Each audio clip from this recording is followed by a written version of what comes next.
We have all of our council here and present. Prayer or thought? Looks like Councilmember Ewald offered that last time. Councilmember Grover, you good for that tonight? Prayer tonight? Perfect. So we'll start with the prayer offered by Councilmember Grover, followed by the pledge.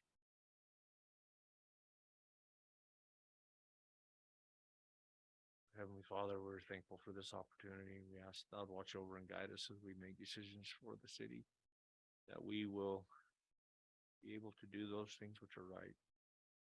That we'll be guided and directed to most beneficial things for our community. We ask that thou would continue to watch over the resources that we have and we can manage them with true purpose. Please watch over us and guide us that we can communicate in an effective manner with no argument, no harsh feelings. And we ask these things in the name of thy son, Jesus Christ. Amen.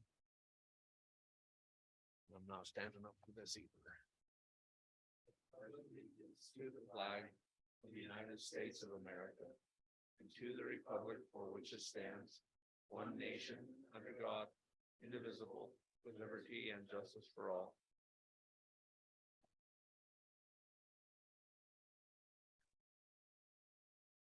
Okay, we'll move to our next part of the agenda. It's the approval of our consent agenda and minutes from both our May 2nd, 2023 work session.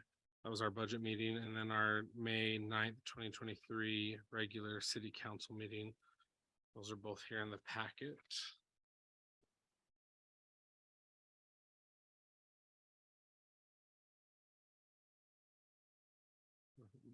So I would take a motion once someone feels comfortable approving those. Make a motion that we approve the minutes from May 2nd and our normal council session. Second. Okay, that's Councilmember Grover and Councilmember Ewald. Any questions on the motion? Or discussion? If not, all in favor? Aye. That is everybody. Okay, any conflicts of interest tonight? If there's none, we'll go to our public comment, our public input portion of the meeting. Anybody from the public want to address us tonight? Looks like we're good. Reports. Don't have anything to report. We got graduations going on this week, so congrats to all those participating and all of those things going on. End of school, pool opening, and all kinds of stuff happening. Does council have anything to report tonight? Nothing. Okay, city manager report, David.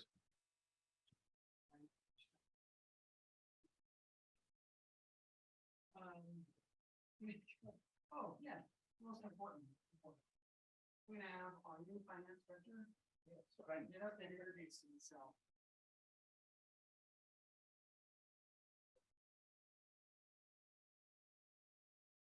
For those that don't know me, I'm James Frankham.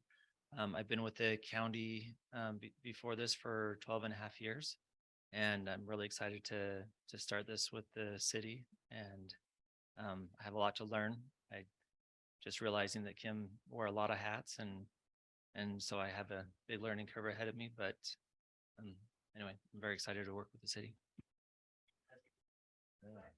Welcome. Glad to have you. Okay, back to you. First.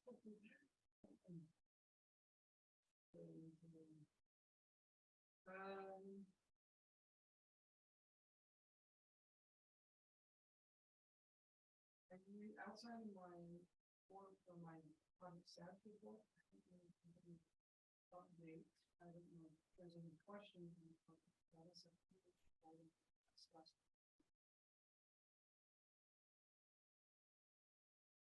Are they drilling yet? They're not, or they're assuming that. Sorry, I've been telling everyone to turn on their mics and I didn't turn on mine. So we're gonna have a lot of complaints in the morning. But the rig's up and I seen it up there today. Yeah, it's up there mixing mud now and hoping to start around. We've got 24-hour shifters on site, ready to go. But just so I'm correct, like a couple have asked me, it's 24 hours a day until they're done. Okay, and how, 60 days, 60 days, and I don't know if that includes the last couple of weeks they've been doing stuff. okay. That's what I told them 60 to 90 days, so it'll be okay. That's all I have. If there's not anything else from the council. Any questions, other questions, for David? If not, projects or no, yes. Well, finance report. Which is also David and James will, Any Help us questions out. there? And you'll probably see, like we discussed during the work session, there are certain things that are still coming in for year end, but for the most part, we're well within budget on in our various departments, so things are looking very, very good right now. Out of budget way? No, there's not. So Okay. I just didn't want to make it seem as if everything was way under budget. Yeah. Everything is within budget, let's say that. so on the, the interest income. Yes, where are we We're on page 1 of the of the operational budget budget report, yeah. mhm. You're talking about, it should be like 200, no, So we budgeted 30,000 and we're at like 235,000. yes, let me see if I can pull that up so I can tell you exactly what's going on there.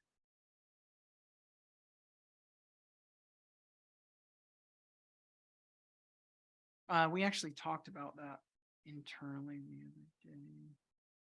Sorry.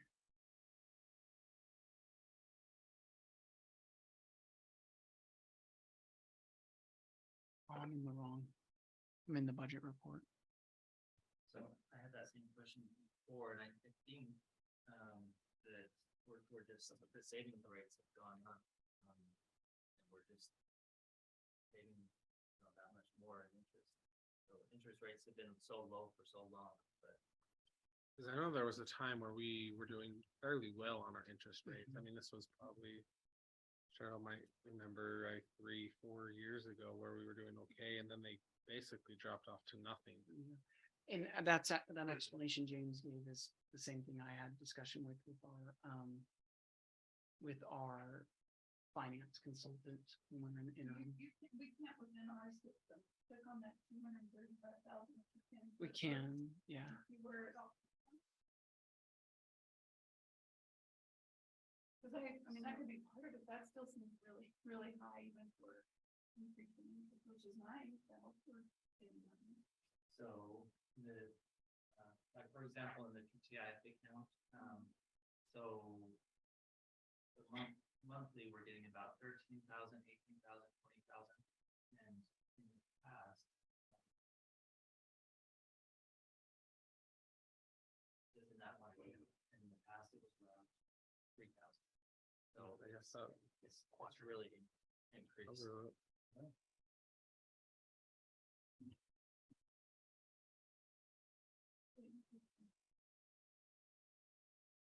Any other questions on the operation budget? Planning and zoning. So on page 2. Looks like we're over budget, some, not a ton, but Well, overall, we're not over budget. It's the, oh, you're right, 102. That has to do with, it looks like it's the travel. Cause we yeah, budgeted that's what I was gonna say, nothing, travel increases this year. It has some. but then we budgeted office expenses and haven't actually. You had any. As well as.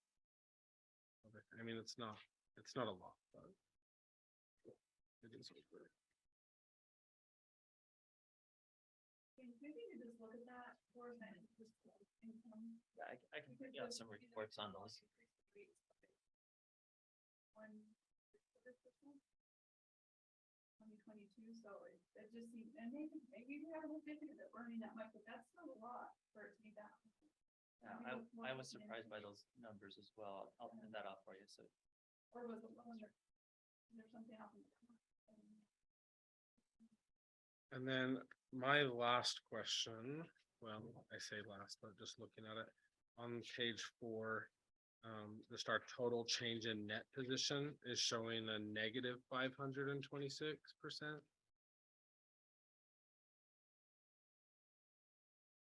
Page 4. Are you? Page 15 of the. Well, yeah, 15 of the packet, 4 of the operational budget report. To be honest with you, I'm not sure exactly what that percentage is reflecting, so that's. I mean, that's year to date. current period, current year to date. It has to do with. It's right here. Right there, this negative. My guess is that it has something to do with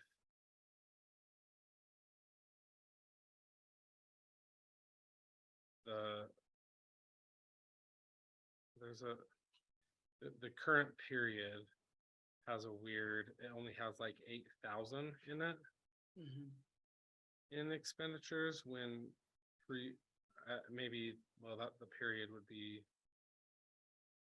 I don't know.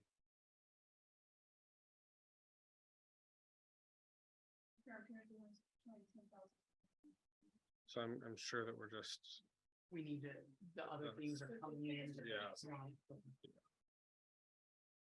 but maybe worth watching, I guess. It could, A negative 500% is concerning if it's not correct. well, what it can be is, so, and I don't know. Without having to go in and kind of investigate a little bit, but what I'm assuming it is the timing of when receivables. Right. And payables are coming in. and going Well, out. and I would assume, yeah, that's, yeah, I would agree.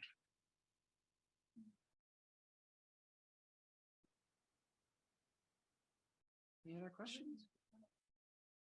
I think it's just, yeah, because I think, I mean, there's some zeros in there because of the current period, so I think that that's throwing some things off a little bit without seeing how it lines up to other stuff. I think that that's probably what it is.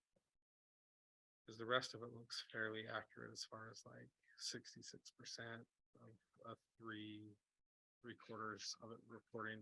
Well, and seems accurate. I'll tell you what Kim always told me. She said her, because that's total change in net position. That's not the total net position. So Kim would always say that she was concerned with, those basically the bottom line. So Right. Each department, if you look at each department and the total bottom line.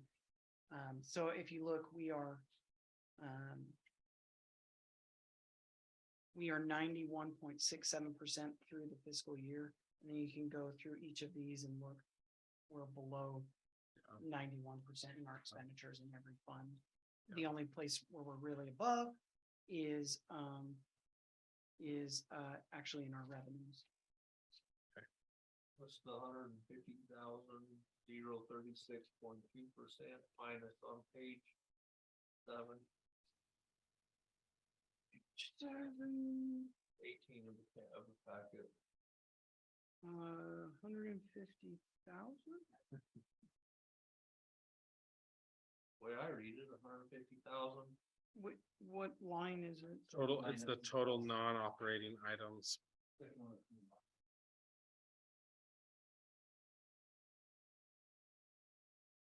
Concern. I think it again has to do, I think again, it has to do with some of those, but that's a non-operating item, so it could be related to, are those expenses coming in or I don't know. I'm not going to try and make something up. I'm not sure why that percentage is so skewed right there. But if you look at our total non-operating expense, we're at 82% and we're 91%. Well, so it's just, so what it's doing, it's showing a percentage of it, and there was the difference of the interest in the transfers, it's the 47,000. And then the current year to date was the difference of the 30,000, but then the budget was $20. So it is a difference of 150. 150,000%, because we only budgeted $20. Yeah. When there was other streams. Good eye, Mayor. Thank you. Pitch hitting for me there. Okay, any other Now my questions? brain's fried and I won't be able to do Yeah, anything that's- else. So That's all I got for today. Yep. I will not contribute anything else. All right, any other questions on the finance? Okay, wonderful. Project status report, Terry. It's water. We got good news, brother. Mayor and council, we always have good news. Well, put a good spin on it. You've got the May 2023 Public Works Project Report. We talked about the well a little bit. If you get any complaints about the really ugly building we're building, the sound wall is temporary and not necessarily aesthetically pleasing. So if you have questions about that, that's temporary. It goes away. So street maintenance project, we're just working on the design, trying to get that out to bid. The AMI project is moving forward slowly. We have folks from Tantalus that'll be here on site, I believe June 7th, right there, that first week of June. Going over some stuff, and we'll start working on the install on some of that equipment. Natural gas plan is moving forward and still hoping to be done by the end of the budget year, which has been the plan. Good news from UAMPS would be, I guess, mostly on the Still Solar project. We were looking at having some delays on the commercial operating date and receiving that energy just because of difficulty getting panels through customs. And it looks like we're gonna be about a week late, maybe on commercial operating date, and not the months and months that we had previously anticipated. So that's good news. Working on power purchase agreement when we'll be able to buy a little bit of energy from the Sunnyside coal waste power plant, which will be kind of a medium price, not super high and not super low, and help us fill some of our base load. Any questions on that one? Okay, can I move to the next, Mayor? All right, Councilmember Bowers asked in our first budget work session that I look a little more into the landscape conversion incentive program. I don't know, Dave, if you could pull up maybe even just that sheet, and then I'll talk. If you've had a chance to read through that staff report, I put some pretty good information in there. For Blanding to be part of this program, we would need to adopt some water efficient landscape measures by ordinance. And for the most part, that would be pretty easy to do. The requirements are that we have no lawn on parking strips or areas less than 8 feet in width in new residential development. For the most part, the typical sections that we've adopted, we don't really allow for park strips anyway. And so, but we could create an ordinance that just solidifies that 8-foot rule in new development. No more than 50% of the front and side yard landscaped area in new residential developments is lawn. And for the most part, that's it, with exception if you have really small yards, which we don't really have in a lot of our zoning anyway. And then new commercial, industrial, institutional, and multifamily development, common area landscapes, lawn areas shall not exceed 20% of the total landscaped area outside of active recreation areas. So school district was to build a new school, they could have recreation areas, a soccer field, let's say, but any other landscaping, they can only be 20% of the total be grass. Front lawn at the high school would be no-go. Yes. Yeah, that would be probably more than 20% of their total landscape. Yeah, middle school, the front lawn's really big. So, and that's again on new development, from here going forward. If we did that, that spreadsheet or that PDF taking a minute to load. Anyway, there are several columns. You had that in your report. You can see for Weber Basin, for Washington County Water Conservancy District, and then on the far right, we had the DNR, and that's just where we would fall. We're not one of the big 4 water conservancy districts in the state. And so there we go. So that right column, we would just fall over there. Right now, you can see down on the bottom right, it says Hyde Park City. They're the only city that's met the requirements to be approved for this program thus far. So I didn't nail down the money part of it all that great. That's been a little bit confusing and hard to nail down. They had the 3 million ongoing. And so some of these say 50,000 per project, and then some say 50,000 in aggregate. I think we would probably be limited to $50,000 in incentives per year as Blanding City, if I'm reading that correctly. I'm not 100% on it. So.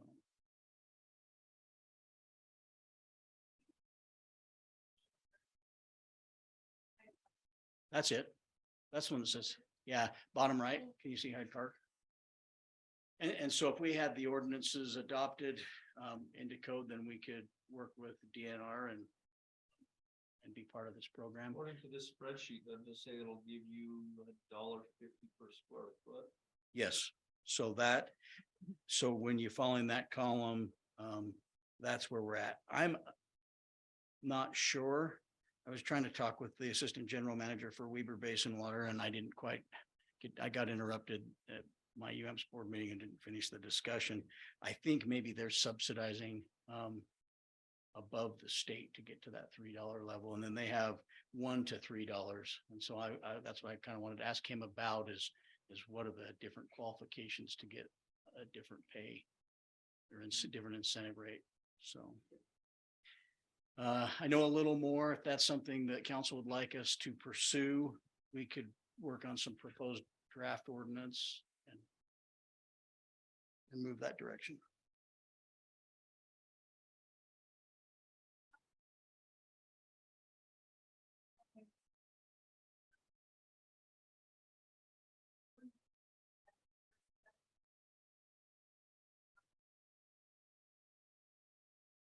The problem with any ordinance is enforcing it. Well, when they affect their building permit. Yeah, they, They're often. Yeah. Yep. that's exactly. Well, if this would be a little easier to enforce.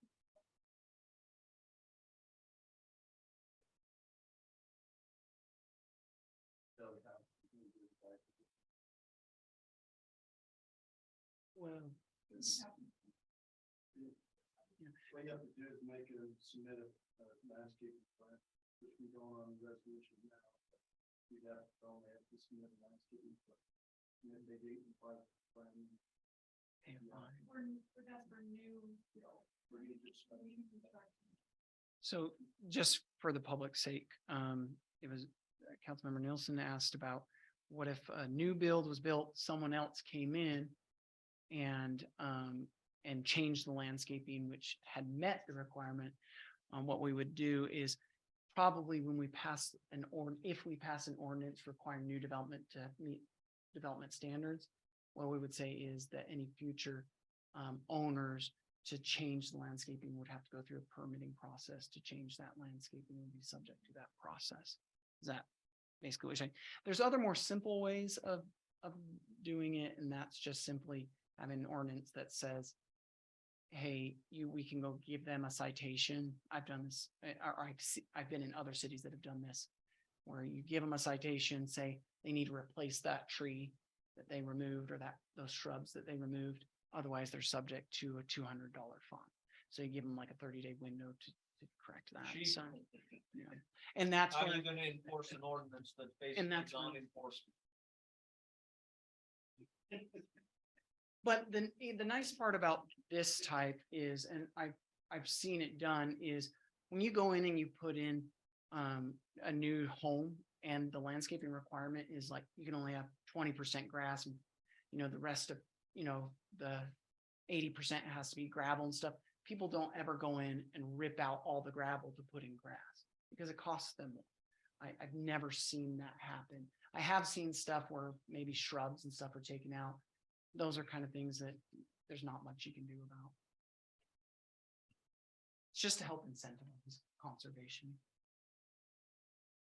Yeah, any other questions? I mean, we could take some, Hey, is there Direction anything you can do down. for, to get local people to change? Because several times in the 5 years I've lived in my house, I thought, man, you know what, a zero skate in my front yard. yeah, You just need a little foot. Like what Harold Lyman's family wanting. I mean, if we could help with something like that, makes more sense to me. Because we're not getting a lot of new residential built. So it wouldn't hurt us to write these ordinances Right. to get the $1.50. And we could add subsidies on top, but So I, that, to me, these are very positive things in blending. yeah, I mean, when we did, looked at some of our new water rates and looked at the average lawn size, we were looking at about 3,000 square feet, just on average in blending. So the average homeowner who decided to use the incentive program would be looking at an incentive from the state of about $4,500. So it's significant amount of money to help you re-landscape. Well, I know that when I moved back, put in 5,000 square feet of sod, it cost me about $4,000. Yeah. That was 30 years ago. Not that bad to look at. yeah, so we were thinking, at some future date, we can talk about having this as a discussion item. What maybe potential ordinances we wouldn't be in place so that if we meet these requirements, then our existing residents can apply for this. And to do exactly what Council Member Grover's talking about. And it makes sense they did it that way because they want to show that you're taking steps within your own city for future residents to be more efficient in their water use. But the current ones are gonna get $1.50 to help them replace their landscaping. Yeah, I mean, it doesn't make a lot of sense to use taxpayer dollars to incentivize existing folks to change their water use and then still have all the new guys doing whatever they want. It really makes sense, and they're not terrible for drought areas in the first place. Thank you so much for doing that research. I think it's excellent. I personally think it's something we should look at. I had an individual talk to me yesterday, little side note, said he went out to recapture and the boat dock is underwater. You know anything about this? I haven't had time to run out there. We, Public Works haven't had anything to do with the boat I just dock. Do you wondered if happen to know, somebody had seen Ben? it. David. David? Moved it up and down. Boat docks underwater recapture? Yeah. He moved it down. They've moved it, it must have. I just, the individual stopped me. Okay, if it is, I don't really know. Haven't had time today to go out. and Might look, need to but get a tugboat, David. recapture. That's being on there. Their boat dock. Maybe it was water overflowing. All right, thank you. Just thought about that. Thanks, Terry. All right. Thank you, Terry. So next item on our agenda is our public hearing for our enterprise transfers. I would assume we need a motion to go into a public hearing. Motion by Councilmember Grover, seconded by Councilmember Nilsson to go into our enterprise transfer public hearing. All in favor? Right? That is everybody. So we are in our enterprise transfer public hearing. This is where anybody can talk to us about the transfer that we make. So this is, a common thing that we do. Law requires us to go into a public hearing when we transfer money from any of our enterprise funds to our general fund. That's why we're here. So. Terry, do you want to talk to us again? Yes. Not gonna wait till after this. Okay, sounds good. Do we need anything else here? Just to see if there's any. Okay. Leave public hearing. Okay. All right, that's a motion by Councilmember Grover, seconded by Councilmember Gosser to leave our enterprise transfer public hearing. All in favor? That is everybody. Okay. Business items.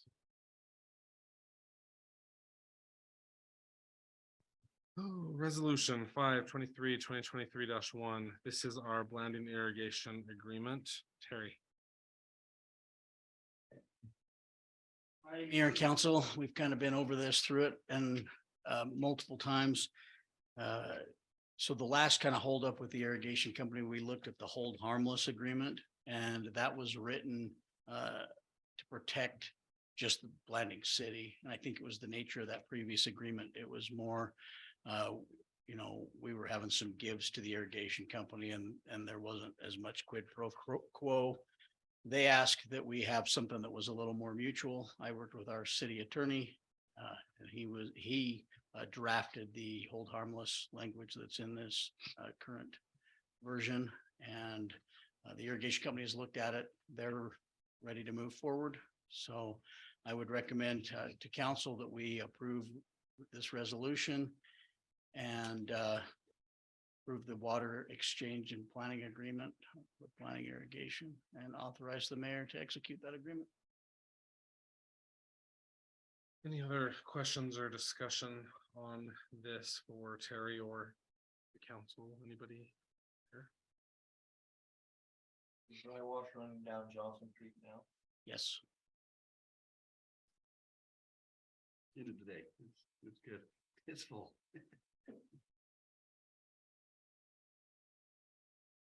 Make a motion that we approve resolution 5/23/2023-01, approving the Blanding City Landing Irrigation Water Planning and Exchange Agreement. That is Councilmember Bauer, seconded by Councilmember Grover. For a motion to approve resolution 5/23/2023-1. As stated by Councilmember Bowers. Any questions on the motion or discussion? If none, all in favor? Everybody? Okay. Next, thank you, Terry. Next item, number 2, resolution 5/23/2023-2. The pickleball court notice of award. Ben.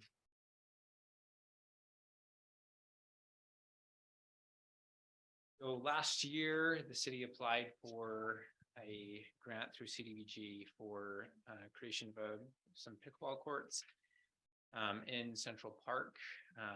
That was delayed through last year as we applied for bids and did not receive any bids. We had 2 bid periods last year that were not fulfilled. We did do a 3rd bid just barely through April. And we received 2 bids from TWS Construction and also from TriHurst, with TWS coming in with the low bid that you guys can see in your resolutions. So considering that TWS has the low bid, we recommend that we approve and give the approval to the notice of award to TWS Construction as the general contractor for the pickleball complex at Central Park. Where the extra funds gonna come from? It's already budgeted savings in this current fiscal year. I remember hearing that. I thought we would be at their bid number and we wouldn't be looking for more money. If it's in there, it's in there. Looking back so high. We just pouring in concrete there when I don't know, you were at the bid tabulation, right? Yeah, so the original budget that we came up with for this was in January 2022, and just the increase in prices and things since then. I don't know why exactly TriHurst came with such a higher bid than TWS. But it may also be part of TriHurst's busy schedule. It's TWS. Hi, Shumway. Ty Shumway. Let me make clarification. Were you asking about our match or the additional amount above the projected cost? The additional amount above the projected cost. Yeah, we would, so we've budgeted for different capital projects, so what we'd have to see as we do the end of the year close is see if that funding is already, if we have excess budget within the budget that we didn't spend on other projects, And if we don't, then we would have to that'd be part of our budget adjustments at the end of the year. I'm sorry, I misunderstood your question originally. What was the difference, the additional amount? $56,000. Yes. 59. So we originally budgeted around 42 was our match. So it's an additional $17,000.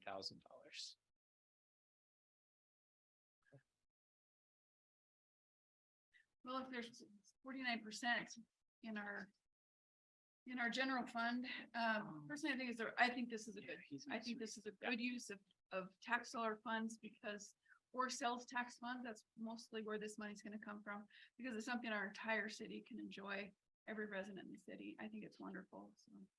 And I don't wanna lose out on that 60, Nearly 70,000. nearly $70,000 that we are gonna get for free, from a grant Right. for this project, and it'll be nice to have it done. Mhm. So I think it's Agreed. great. Yep, I agree. I don't like that prices on everything keeps going up and up and, but, you know, that's the world that we're in currently, unfortunately. Yeah, I think it's a good thing for the public and I think you'll probably get a lot of good use. Did they have did they include a completion date? I think Yes, I don't know if that is in here. 60 The days. TWS is around 60 days from bid notice.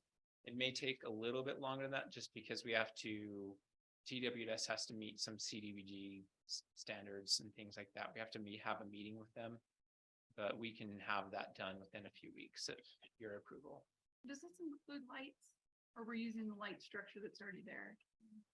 I don't remember. we're I think pulling we're lights using just from- the light Lights. structures that are there. There's lights. Cars around it. Oh, The lights from the tennis court shine down on there, so we were just gonna, I believe that. That's we're correct. using We're gonna lighting. utilize the existing. or maybe put up lights on that side. But we could go old school street ball style with the car headlights, so. All right, any other questions for Ben or any other staff about pickleball? Putting a fence around it too. Mhm. They're normally like a 4-foot fence or something, right? Yeah. Or it seems like you have a lot of balls flying out in the court. They're like, Doesn't seem like very high. wiffle balls though. I've played, but it seems like you have a lot of balls I've never going over played. the. I can't remember. Never. I played. can't I'd remember. have to go back and look at the bid for what the size of the fences are. A lot of pickleball courts are about 4 feet. I'm Maybe going they have to that St. soft George. setup. St. George. I know, Yeah. it doesn't have lights though. I know. It's really Right. neat, yeah. I'll make a motion that we approve resolution 0523-2023-2, approving a notice of award to TWS Construction as the general contractor for the pickleball court complex. Second that. Okay, that's a motion by Councilmember Bowers on resolution 05-23-2023-2. As stated on the pickleball court, seconded by Councilmember Ewald. Any questions on the motion or discussion? Because the money can go, just go back to it. And we've only spent $8,000 on it.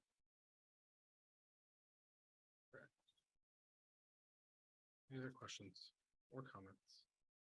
If none, all in favor? Okay, Any opposed? Okay.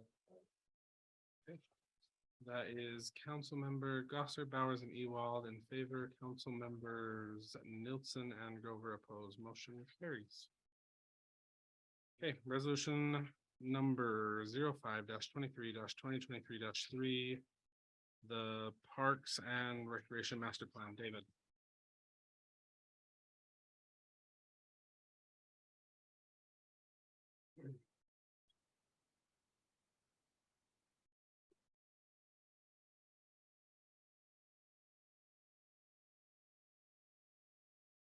So as you know, we have contracted with Blue Line Design to do our Parks, Recreation, Trails and Open Space Master Plan. This is the first of its kind that we have here in Blanding, and I must say, I have really enjoyed this process.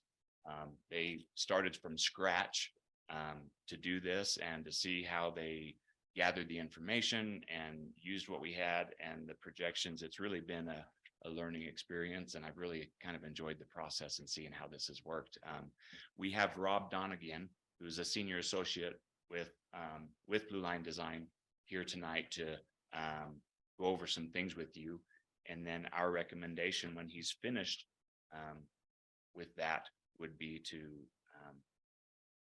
approve the resolution. So Rob Donegan, well, the time is yours. Kept you an hour and a half. No problem. It's good to be down in Blanding. I have relatives that are from around here, so. Does it steal your mouse when you're done, David? Yeah.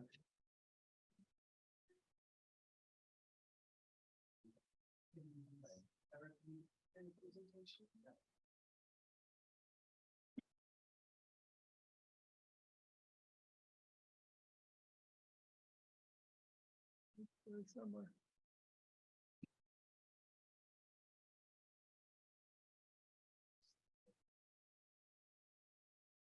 There you go. All right. Well, good evening, Mayor and City Council members. Like I said, I'm happy to be here. We've enjoyed working with the city on preparing this master plan and are excited for the possibilities that it presents and the plan that it puts forth, that hopefully as you move forward, you can achieve some of the ideas that we've put into the plan. Just to start off, just talking about why do we have a Parks and Rec master plan? What's the purpose? Obviously, the main purpose is to set a vision and a goal and a map to move forward with your city and your recreational and park needs. To do that, we first started off with understanding your needs by doing an existing conditions analysis, looking at your existing facilities, then doing a needs assessment in a couple of different ways, and we'll talk about those in more detail. And then establishing and analyzing and comparing your level of service. And when I say level of service, there's kind of different things that we talk about in regards to level of service. The main things we'll talk about tonight is basically how many acres of park space you have per 1,000 residents. We also look at it from a geographic perspective, and we'll talk about that more as we bring up the maps. Next, based on all that information gathering and analysis, we provide recommendations, improvements to your existing system and facilities, new parks that we're recommending, then also new trails. And then finally, there is also an impact fee analysis component of the project, which will be presented to you in the next few weeks. So just quickly, I want to go through the goals that we've established as part of the plan. And again, these goals are meant to provide you guidance as you move forward and make decisions regarding parks and recreation. Goal number 1 is parks and open space should preserve and enhance Blanding's small town character, while also providing for current and future residents' leisure and recreational needs. 2 policies under that: establish key features and elements that support Blanding's small town character. And second policy, engage city residents on a regular basis to gauge recreational needs, desires, and interests.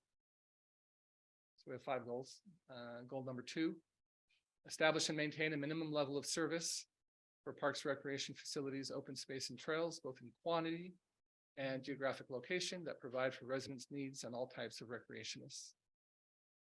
Policy 2.1, regularly perform and update the Parks, Recreation, Open Space, and Trails Master Plan, which obviously we're establishing tonight, to understand historic level of service and desired level of service. 2.2, implement park impact fees that support the established level of service. 2.3, identify deficiencies in level of service and address them through land acquisition and development of parks, recreation facilities, open space, and trails. 2.4, provide a park or recreation facility within a 1/4 mile of every resident. Goal number 3, establish a trail system that connects parks, recreation facilities, and open spaces to each other and to city residents, including connections to periphery resources like recapture, 3rd and 4th reservoirs. 3.1, identify preferred routes and requirements to develop trails in identified locations. 3.2, identify and collaborate with key partners in developing and constructing trails. And 3.3, provide for a diversity of trail user types, including pedestrian, bicycle, ATV, UTV, and equestrian. This may be through separate dedicated trails or through shared use trails, and we'll talk about both those types as we get further into the document. Goal 4, maintain and improve all parks, recreation facilities, and open spaces to keep them attractive and safe, providing a high level of user comfort and satisfaction while protecting capital investment. 4.1, support, maintenance of parks, recreation facilities, open space, and trails through providing a sufficient staff and resources. 4.2, regularly evaluate and audit playground equipment, other park features, and recreational facilities to ensure equipment is in proper working order and safe for use. And finally, goal 5, acquire and provide funding for identified parks, recreation, open space, and trail improvements. 5.1, identify and collaborate with key partners in developing and constructing parks, recreation, open space, and trail projects. 5.2, establish construction budgets for planned projects and include budget requests in annual budgeting process. And 5.3, identify and apply for alternative funding opportunities such as grants to develop and construct parks, recreation, open space, and trail projects. So getting into the existing system, I'm sure you're all familiar with your park system and where they're at in the names. But in total, obviously we identify 8 different park spaces across the city. And those are mapped there and numbered with acreages provided. So that's, the Fourth Reservoir, Walter C. Lyman, Recapture, Pioneer, Central, South Park, San Juan Wellness Center, and then Centennial Park as well. In total, including the open spaces and parks, that's almost 1,200 acres of open space and parks. However, as that last line says, only 32.57 are actual developed acres that have, recreational facilities and turf and those kind of things. And really, when we talk about level of service, that bottom number is the one that we look at the most, obviously developed parks per 1,000 residents. Now to distribution. So this is obviously the same list, almost identical map, just a little bit different. You'll notice that there are circles shown on this map. And what this does, it's, if you remember, one of the goals or policies was that there be a park or recreation facility within a 1/4 mile of every resident. And so these are distribution or service radii, I should say, depending on the type of park. And if you look at the legend up there, it speaks to the different sizes of circles that you see there. So a park obviously has a smaller service radius than a community park or a neighborhood park. Obviously, your largest developed park is Centennial, and so that is we consider that a community facility, and so that has the largest service radius. And so by putting these circles on this map, essentially what it does a coverage study to show how much of your city is covered. And so what you see is the majority of your city is pretty well covered, the developed part of town, right, within your boundary.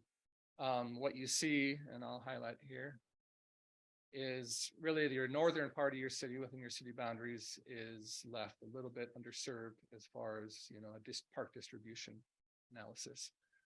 And we'll talk about that a little bit more as we talk about the comparison between your acreage level of service and your geographic level of service. But so essentially you kind of have a little bit of a hole in your service, park service, right now, geographically speaking. Again, part of our needs assessment was going out to your community and doing a survey, and we got overwhelming, support and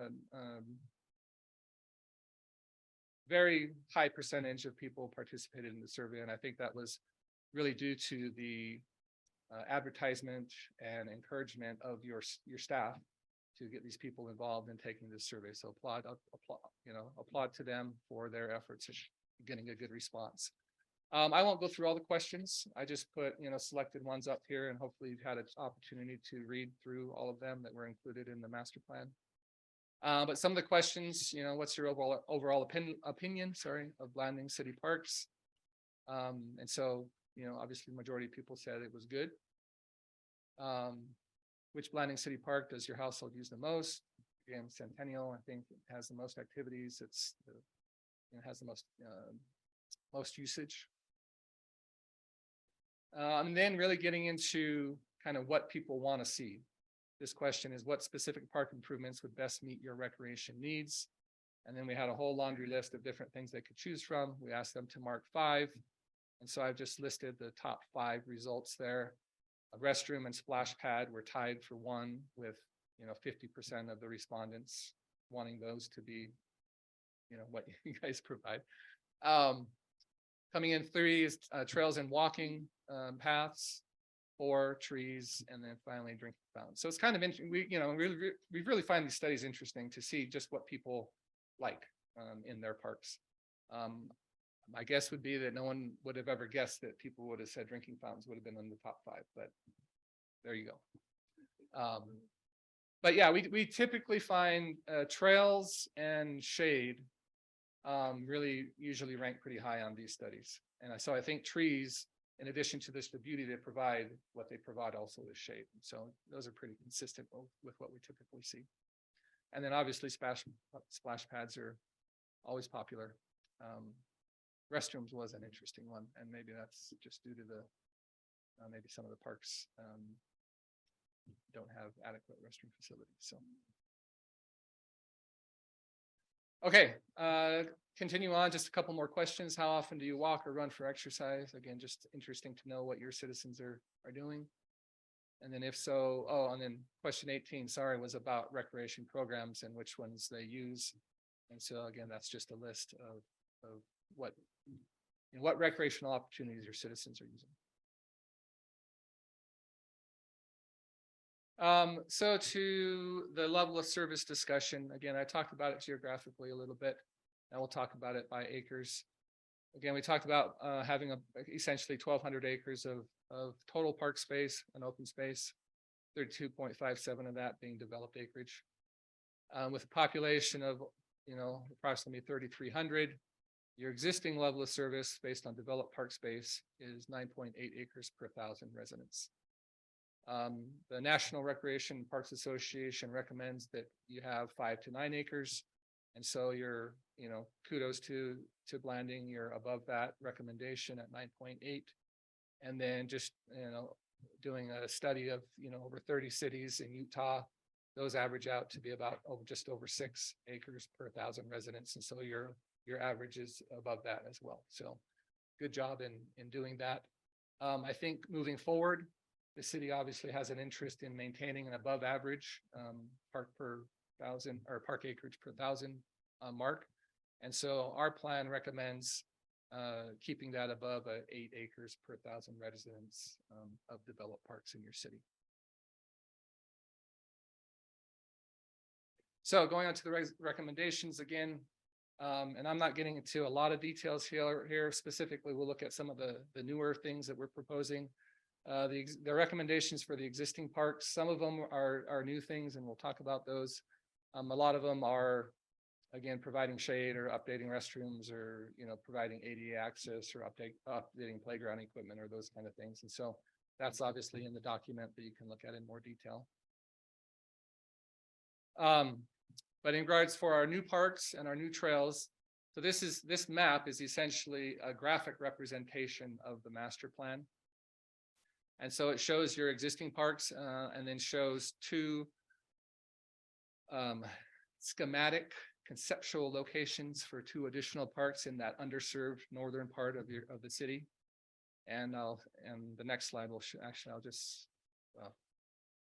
I'll skip to it in a second. But what we're proposing in the northern part is a large neighborhood park and then a small neighborhood park to kind of fill in that hole that we talked about earlier.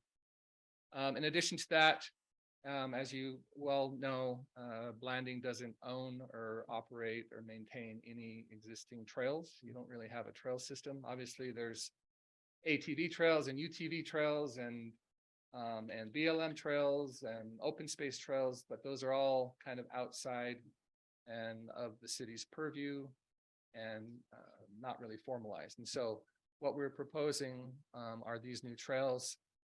Basically from town, which when I say town, I mean the visitor center, Pioneer Park area, up to the up to recapture, essentially to the entry into recapture, and then down to where the boat ramp is. A connection from Third Reservoir to Fourth Reservoir, that would be a soft surface trail.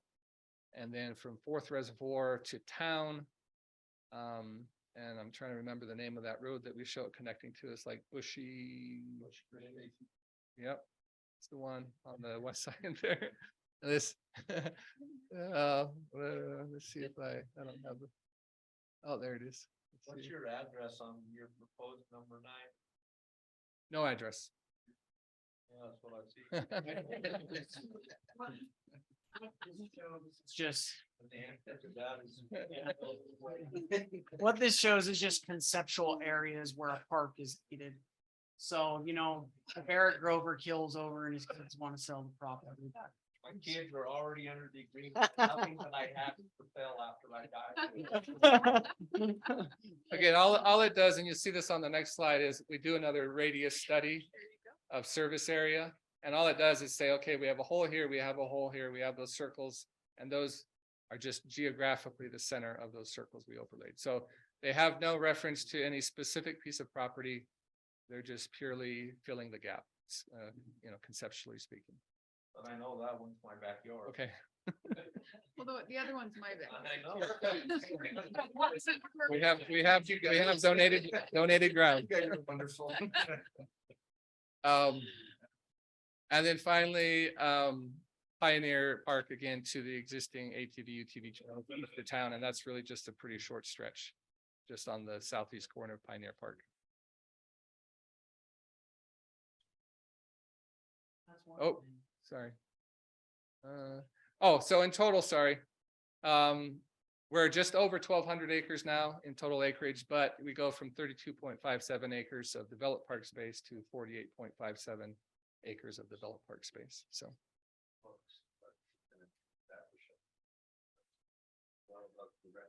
Yeah, that would be, again, and David and I talked about this quite a bit. That would, per acres, depending on when you build them. And I mean, planning's, you know, growth rate's a little slow, so it may not be for a while. But depending on when you build them, yes, it would probably push you over, or not push you over, but make your level of service acres per 1,000 residents even higher than it is today. So if I can just add to that, so just keep in mind that this is a recommendation where there's gaps in the community. So they may be 10 years from now, the community says, hey, we need to fill this gap, even though it's 12 per, you know, it goes from 8.9 to 12 or whatever it is. But then again, it could grow 1,000 people in 10 years. And so through new development, you implement things that allow you to build new parks. So it's just variable. So it's basically in the plan as, so you can see where the gaps are for future decisions. Right. So, Palmer, how much new staff will you have to have? These are proposed, so we don't know what. For that, only.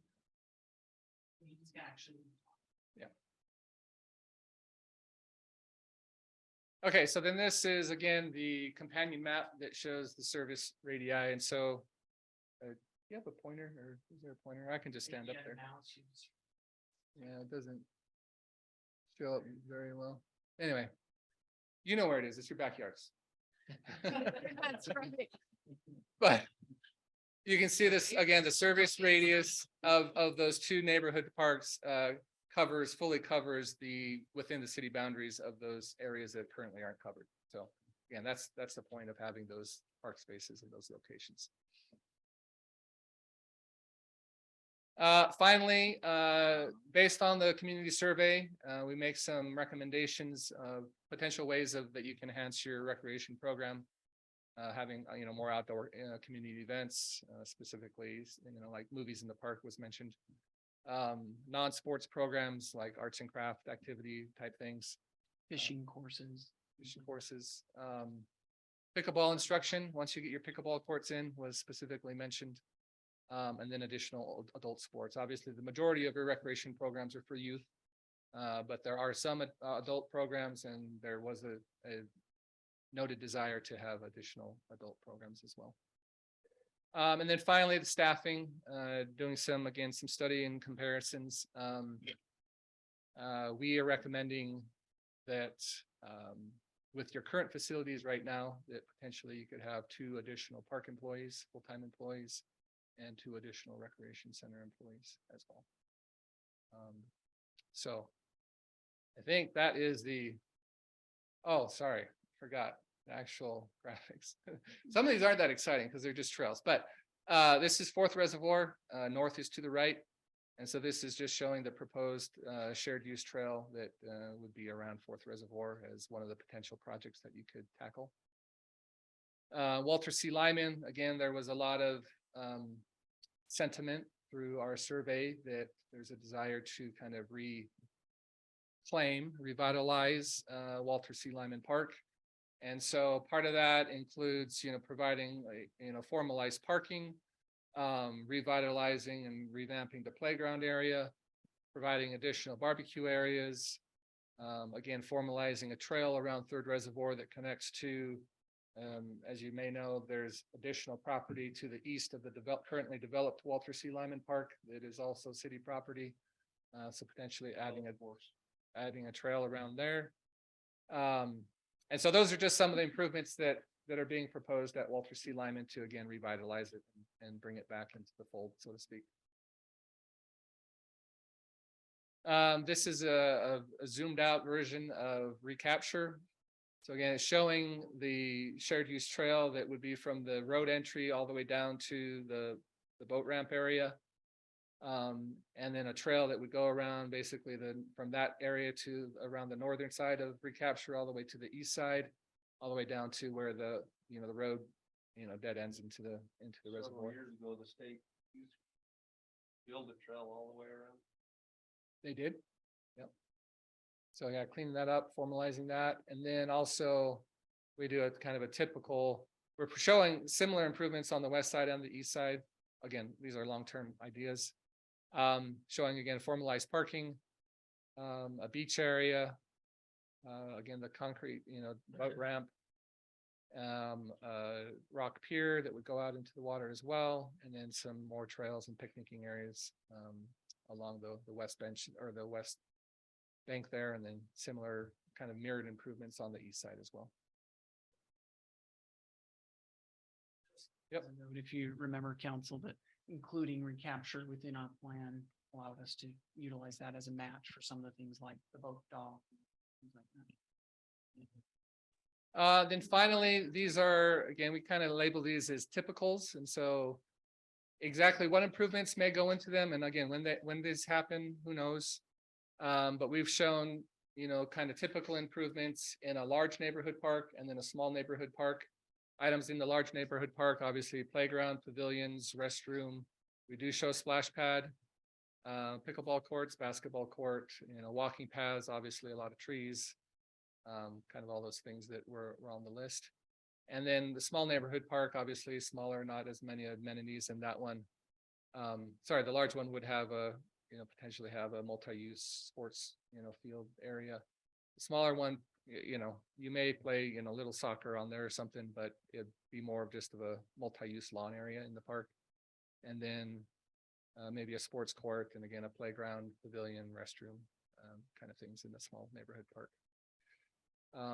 So obviously when the time comes and or if you do build these parks, or they'd have to be, finally designed, and you may want to have another public outreach process as you're designing those parks for people that live in that neighborhood, in that area, to determine really what the amenities would be in these parks. So. And I think with that is the high level flyover of the plan. So with that, I'll turn it to the council and see if you have any questions that I can try and answer. I think it's good information. I think this also helps us to have the ability to write grants, right? If we get to a point where we maybe need some help with funding for these types of things. Yeah, To so show that you guys have said, hey, yes, they do need this. right. And so and this is where the impact fee analysis and the master plan kind of go hand in hand, is we've identified a laundry list of projects that we think would be beneficial to the city. that, like you say, identifies them and allows you to, fundraise, allocate money for them, get grants and those kind of things. And ideally, if there is an impact fee and it is instituted, that impact fee, and I'm sure when that's presented, you'll go through all the legalities of impact fees. And do you have impact fees for other, like for utilities and things? So you probably understand the impact fee laws, right? But essentially, you can't use impact fees on improvements or parks that are above and beyond your historic level of service, right? And so that's where it'll strike a line in the sand of, okay, this is Blanding's historic level of service. And that's what the impact fee is based on. That basically people that have lived in Blanding for years, they have paid for your current amenities. And so it's worth this amount of money. And so if new people move in, build new houses, they can't be, in fairness to them, right? They can't be charged to pay more than people that have lived here previously for this, similar amenities. So that's, and I'm sure Zions will go into more detail on that. Yeah, so impact fees, obviously, they have to go through a more public noticing, public hearing process. And as part of the budget for the plan, Zions Bank is going to do that analysis and we'll bring that to the council and everything. And that analysis, Zions Bank could say, I'm just making up a number, could say, hey, charge $800 for every home that's built. And the council could say, we don't like the impact fees that high. We do want it going into a pot, but we only want to charge $400 for every new home. So that's some of the process and discussion as when that's presented to you, and then what you approve, you can determine at that time. And so we're hoping in the next, probably toward the end of June, probably the last meeting in June, to bring that to you in association with this. But we wanted to separate that approval from the approval of the master plan, because that's a little bit more of a thorough process for public discussion. Brought up, Cheryl, is there's also grant opportunities for us to continue to maintain our current level of service, which we just can't afford as a small city. And so having something like this in place helps us be maybe a front runner for monies that are available to help us continue to upkeep and take care of what we are. So the state has, with a big trail push recently. Yep. And considering we have 0 trails, and I think this will help us with that as well. So. Yeah, trails are some of the easiest things to get grant money for. And my point about the impact fees was only that, again, we do show a lot of things in the master plan that are above and beyond your current level of service. And so impact fees would not be eligible to be used for improvements that are above and beyond your existing level of service. So. One thing to add is with those recommended potential parks and things like that, future development. If you look in the back of your packet, Blue has also included today what the cost would be to implement something like that, so that we could start planning ahead. And Councilmember Bowers, like you've talked about, like how much are we putting into recreation savings to get this new park or to get X millions, and so that's some of them. But we're seeing that cost Excellent. tomorrow will go up $500,000. It's true. Yeah, so All right, any other questions or comments for anybody in regards to the master plan, the recreation master plan? No, this is great. Thank you. Thank you very much. First time Appreciate it. meeting like Yeah, this thank Council, this is really good info. I like the idea of trails. Yeah, that was a big, from our survey, lots of people talked about wanting trails. Good. Biggest problem with the trail is you gotta cross somebody's private property. A lot of people don't want people traipsing across their property. Yep.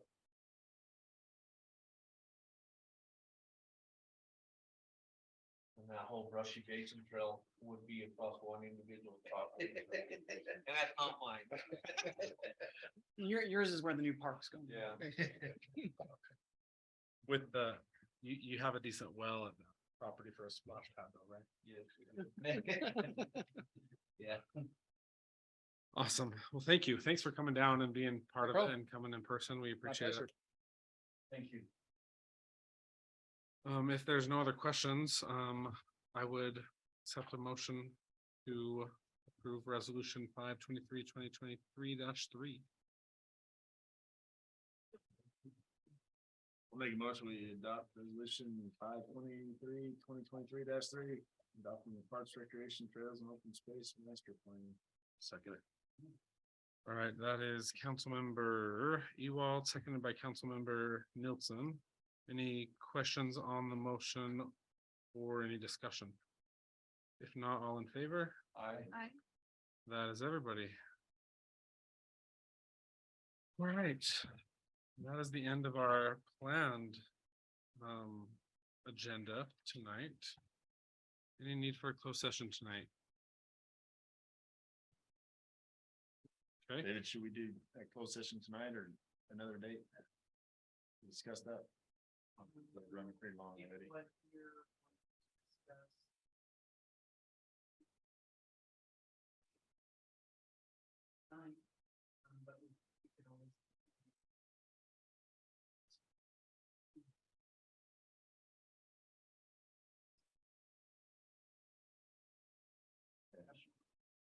Oh, yeah, just a quick, yeah.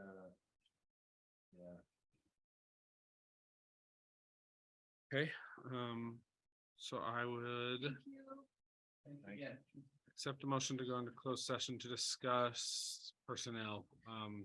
Motion, leave general session. second.